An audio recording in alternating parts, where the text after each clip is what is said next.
વાવ, થરાદ અને પાટણ આ ત્રણેય જિલ્લાના 27 તાલુકાનું બંધારણ એ 4મી તારીખે દિયોદર તાલુકાના ઓગળ મુકામે એક ભવ્ય સંમેલન સાથે આ અમલમાં મૂકવાનું છે અને એની પાછળના મુખ્ય કારણો કે સમય પરિવર્તિત થાય એમ સમાજના રીત રિવાજો પણ સુધારા લાવવો જરૂરી હોય છે।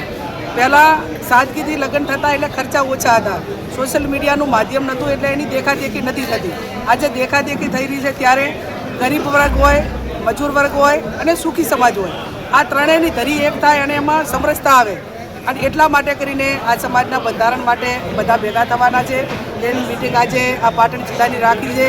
સમાજ ઓછા ખર્ચા કરી લગ્ન પ્રસંગ હોય તમામ પ્રસંગોમાં અને શિક્ષણ તરફ વધે, શિક્ષણ આવશે તો તમામ પ્રકારની બદીઓ ઓછી થશે, ચાહે કુરિવાજો હોય, વ્યસનો હોય, તમામ પ્રકારની જે બદીઓ ગણાય એ બદીઓને નાથવા માટે એક જ રામબાણ ઇલાજ હોય તો શિક્ષણ। અને શિક્ષણ ક્યારે આવે કે સમાજ સમજણો થાય અને આર્થિક સદ્ધર થાય, નાના મોટા ધંધા રોજગાર કરે અને બીજા બધાની મજબૂરીમાંથી નીકળે।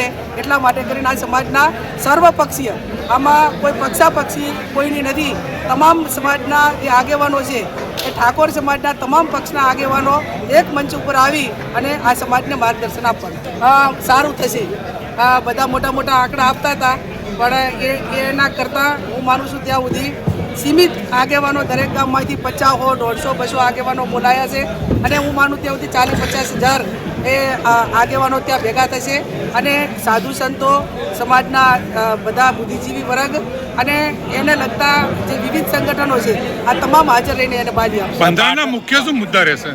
મેં કીધું એમ કે તમામ પ્રસંગોની અંદર કોઈ પણ વસ્તુની લિમિટ હોય કે લિમિટ તે સમાન કે જાનમાં જાનના માણસો કેટલા લઈ જવા તો એ બધા માટે લાગુ પડે, એમ આ તમામ વસ્તુ એમાં સમરસતા આવે અને એક સરખું બંધારણ બધા અમલ કરે।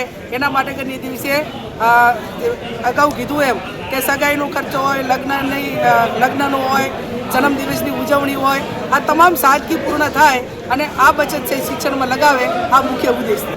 ત્યાં એવું નક્કી કરવામાં આવ્યું છે કે આ બંધારણનું કોઈ પણ એનો ભંગ કરે, એનું ઉલ્લંઘન કરે તો એ પ્રસંગ કરે એમાં કુટુંબીજનોએ કોઈએ ત્યાં હાજર રહેવાનું નહીં અને એ એકલો કરે તો ભલે કરે પણ બાકી બીજા એના પરિવાર હોય કે હગાવાલાએ એ પ્રસંગમાં સામેલ થવું નહીં।